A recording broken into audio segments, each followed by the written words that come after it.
दोस्तों ये है ईरान। हमारी दुनिया का एक ऐसा देश कि जिसके लगभग पिछले 500 साल के इतिहास पर अगर आप लोग नजर डालेंगे तो आप पाएंगे कि इसका ये जो मैप है, ये जो नक्शा है, ये लगभग पिछले 500 साल से बिल्कुल ऐसा का ऐसा ही है। हालांकि चाहे ओटोमन्स हो यानी कि सल्तनत उस्मानिया या रशियन एम्पायर हो या फिर दूसरी साइड से ब्रिटिश एम्पायर हो।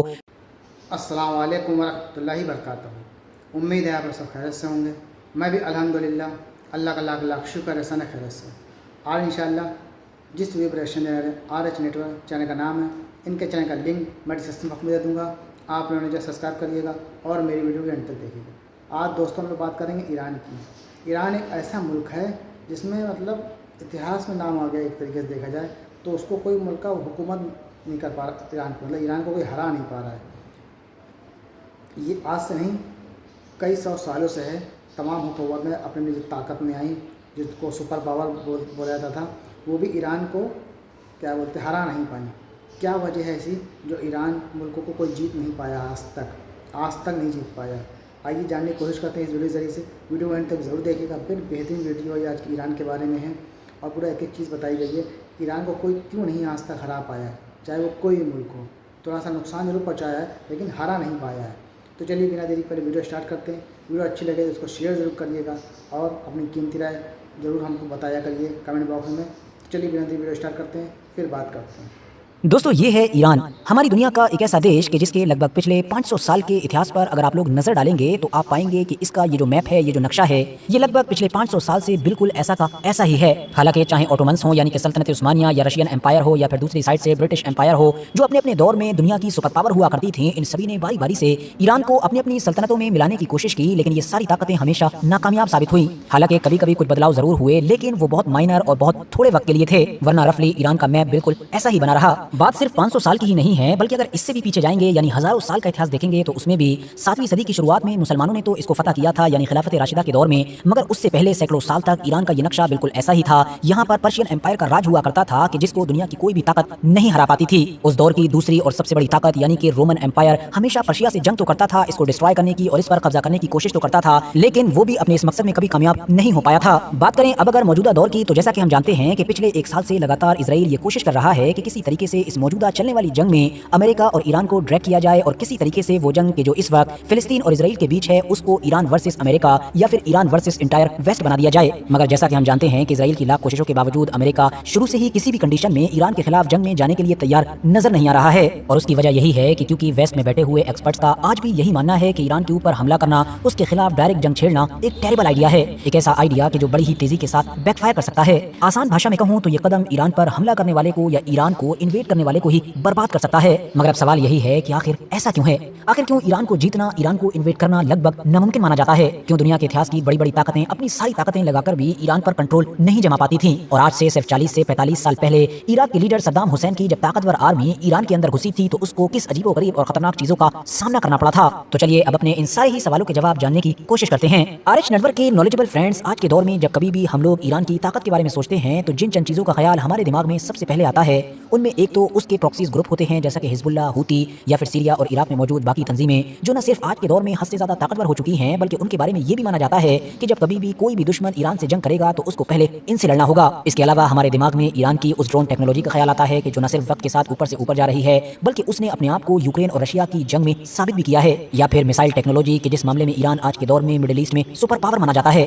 या फिर वो न्यूक्लियर प्रोग्राम के जो आज भी शक के दायरे में है, मतलब किसी को पता ही नहीं है कि वो है भी या फिर नहीं। यकीनी तौर पर इस बात में कोई भी शक नहीं है कि इन सारी चीजों ने ईरान को बहुत ज्यादा ताकतवर बनाया है, लेकिन याद रहे कि इन तमाम चीजों के अलावा यहाँ पर एक और भी ऐसी चीज है कि जिसकी तरफ शायद किसी का ध्यान नहीं जाता है। और वैसे भी हम तो यहाँ पर अभी सैकड़ों बल्कि हजारों साल के इतिहास की बात कर रहे थे, तो ये सारी चीजें तो वो हैं कि जो अभी पिछले कुछ सालों के अंदर ही ईरान को हासिल हुई हैं। तो अब आप लोग सोच रहे होंगे कि इन तमाम ताकतों के अलावा ईरान के पास वो कौन सी ताकत है कि जिसकी तरफ आप लोगों का ध्यान नहीं जाता। तो दोस्तों ईरान की वो बड़ी ताकत छिपी हुई है ईरान की खुद की जमीन में। सबसे पहले अगर आप लोग गहराई के साथ ईरान के भूगोल पर नजर डालेंगे तो आप देखेंगे कि इसकी साउथ और वेस्ट की साइड में पहाड़ों का एक लंबा सा जाल मौजूद है, या ये कह सकते हैं कि एक माउंटेन रेंज मौजूद है कि जिसको ज़ैग्रोस माउंटेन रेंज के नाम से जाना जाता है। ये ईरान की कोस्ट लाइन से लेकर ऊपर इराक और फिर इराक को क्रॉस करते हुए ऊपर टर्की तक जाती है। और इंटरेस्टिंग बात यह है कि खतरनाक और मुश्किल से भरे हुए पहाड़ों का ये एक लंबा जाल नेचुरली ईरान की हिफाजत करता है। ये पूरा इलाका काफी पथरीला है जिसको क्रॉस करना बहुत ज्यादा मुश्किल माना जाता है। इसका ईरान को कितना ज्यादा फायदा होता है इस चीज का अंदाजा इस बात से लगाया जा सकता है कि 1980 में जब सद्दाम हुसैन की इराक की आर्मी ने ईरान के ऊपर हमला किया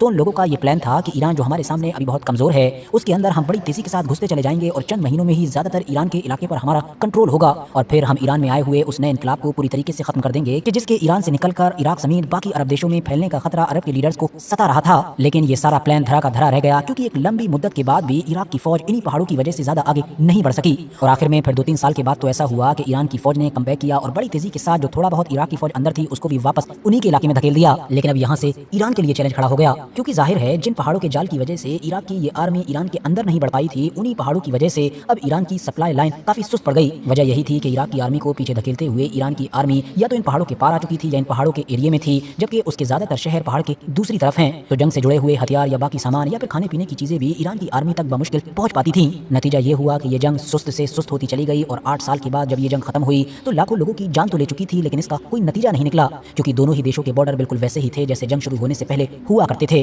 और ये सब कुछ इसी ज़ैग्रोस माउंटेन रेंज की वजह से था। अब इस साइड से हटकर अगर आप लोग नॉर्थ की साइड में देखेंगे तो बिल्कुल इसी माउंटेन रेंज की तरह एक और माउंटेन रेंज के जिसको एल्बोर्स के नाम से जाना जाता है वो मौजूद है। ये लंबा पहाड़ी सिलसिला बॉर्डर पर कैस्पियन सी से लगा हुआ है और बिल्कुल ज़ैग्रोस माउंटेन रेंज की तरह ये भी नेचुरली ईरान की हिफाजत करता है। और मजेदार बात तो ये है कि ये दोनों ही पहाड़ी सिलसिले सिर्फ ईरान की हिफाजत ही नहीं करते हैं बल्कि ये तो नेचुरल रिसोर्सेज से भी माला माल हैं। सोना, चांदी, जिंक और यूरेनियम यहाँ पर भरा पड़ा है। बची कुछ कसर उस वक्त पूरी हो गई कि जब 20वीं सदी में पर्शियन गल्फ से लगे हुए ईरान के इस पूरे इलाके में तेल और गैस का खजाना निकल आया। आपको जानकर शायद हैरानी हो कि पूरी दुनिया के 10% के करीब ऑयल रिजर्व और 15% के करीब नेचुरल गैस के रिजर्व सिर्फ और सिर्फ ईरान के पास मौजूद हैं। बाकी यहाँ पर मौजूद है ईरान का सबसे बड़ा सी पोर्ट मतलब बंदर अब्बास, जो दुनिया के एक सबसे सेंसिटिव चौक पॉइंट के जिसको स्ट्रेट ऑफ हॉर्मुज के नाम से जाना जाता है उससे 70 किलोमीटर दूर है। और यही वो चीज है कि जिससे आजकल अमेरिका और बाकी वेस्टर्न देशों को सबसे ज्यादा डर लगता है क्योंकि उनको पता है कि अगर कभी भी किसी की भी ईरान से डायरेक्ट जंग होती है तो वो सबसे पहले इसी इलाके में नाकाबंदी कर देगा, अपनी नेवी मतलब जल सेना के जरिए से समुद्र के इस छोटे से इलाके को पूरी तरीके से ब्लॉक कर देगा, जिससे पूरी दुनिया की इकोनॉमी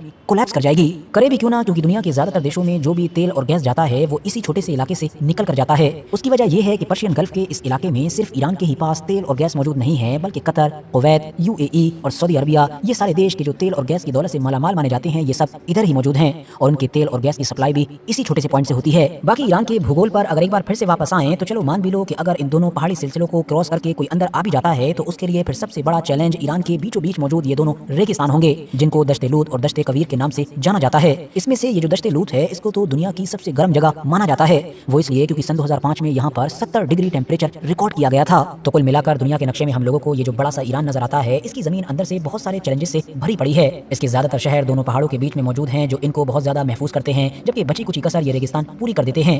यही वो सारे चैलेंजेस हैं कि जिनकी वजह से इतिहास में हमेशा से ही ईरान को इन्वेड करना मतलब इसमें एंटर करना और फिर एंटर कर जाने के बाद भी इस पर कंट्रोल बनाए रखना लगभग नामुमकिन माना जाता है। और अब नए दौर में तो जैसा कि हम शुरू में ही जान चुके हैं कि ईरान ने अपनी जमीन से बाहर निकलकर भी अपनी बहुत सारी ताकतें पैदा कर ली हैं, जैसा कि हिजबुल्लाह, हूती या फिर इराक और सीरिया में मौजूद इसकी और भी एक्टिव तंजीमें। और ये सारे वो ताकतवर ग्रुप हैं कि जो ईरान के लिए एक कवर का काम करते हैं। स्पेशली अगर हूती पर ही नजर डालें तो जिस तरह से ईरान का स्ट्रेट ऑफ हॉर्मुज पर कब्जा है तो वैसे ही हूतियों का बाबुल मंदेब पर कब्जा है। तो कुल मिलाकर दुनिया के ये दोनों ही सेंसिटिव पॉइंट इनडायरेक्टली या डायरेक्टली ईरान के ही अंडर में हैं और ईरान इनके जरिए से जब चाहे दुनिया को और स्पेशली वेस्ट को ब्लैकमेल कर सकता है। फिलहाल दोस्तों ये तमाम एक्शन जो हमने देखा ईरान के ऊपर कि वाकई में ईरान के वो जो 2 रेगिस्तान हैं, सबसे पहले बात तो वहाँ बहुत गर्म होता है और फिर उसके बाद अगल बगल हिजबुल्लाह हैं और जो तमाम लोग हैं वो सपोर्ट करते हैं पूरा फुल।